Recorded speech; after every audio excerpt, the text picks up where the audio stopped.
Greetings, my friend. Welcome back again to the weekly move of the week, helping the whole world get stronger with the power of calisthenics. I'm Matt Schifferly.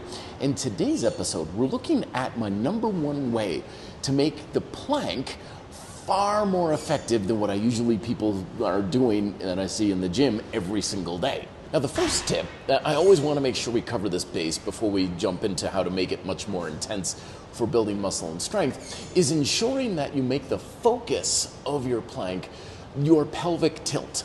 It's not about can you just hold a plank and then you're just kind of watching the clock tick down. Instead, we want to recognize that your abdominal muscles play a big key role in making that pelvic tilt happen. Think cat out of cat-cow. I'm physically pulling my pelvis up while contracting my abs. And that can be a little bit hard the first time if you're not used to it. A lot of times people will have trouble engaging the abdominals. So I usually warm folks up or start clients off with the simple cat-cow exercise. Trying to engage your glutes as well, because the glutes and the abs work together for that pelvic tilt. And then from there, you can practice maintaining that tilt with the quote-unquote bear plank, and then progressing to your normal straight-legged plank, still focusing on really tucking up that pelvis. But probably the single biggest ingredient that I find is sorely lacking from most people's planks is a lack of intensity. Instead, like a lot of times with core training and calisthenics in general, people will use fairly moderate levels of resistance or even low levels of resistance and perform lots of volume, lots of repetitions, or in the case of the plank, just kind of holding the plank or down here and they're just watching the clock tick down, and it's kind of dull and boring because they can hold it for whole minutes at a time. And it's really not any fun, not to mention not really that effective. So the best ways to increase the intensity of the plank is to stretch yourself on out. So I usually do this with my hands on the floor, just because, again, it's harder, and with grind-style calisthenics, we do things the hard way.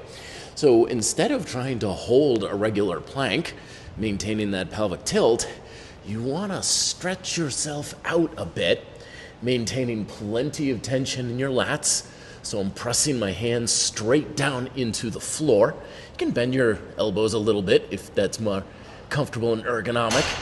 And I'm squeezing the floor together between my hands and my feet. It's not going to take a lot at first. You don't need to really Superman the sucker out. But generally I tell people aim for about 20, 30 seconds. Certainly if you can hold a position for more than 40 or 45 seconds, probably best interest to increase the intensity and stretch out even more. Of course, one of my all-time favorite ways to really add intensity to the simple plank is to use rings or suspension straps, either hands suspended or feet suspended. So that way, when I come up, not only do I have to work harder to maintain that stability, it's really easy to just simply stretch out and find that point where I'm adding a lot of intensity, not so much that I'm overloading it and feeling it in my lower back, still trying to breathe, but now this is a much more challenging, you can tell by my shaking plank, that again, holding 20, maybe 30 seconds, that extra intensity is guaranteed to make the plank much more effective for building stronger, more robust, more constructed, if you will, abdominals, so that they're not just slightly toned, but they actually really are in relief against your midsection. And you don't have to hold it for long minutes at a time either.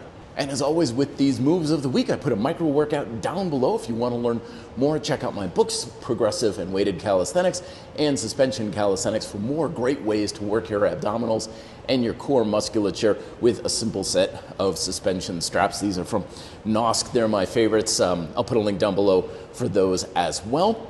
Let me know if you have any questions in the comments section. Thank you so much for watching. The likes, shares, and all that stuff is greatly appreciated.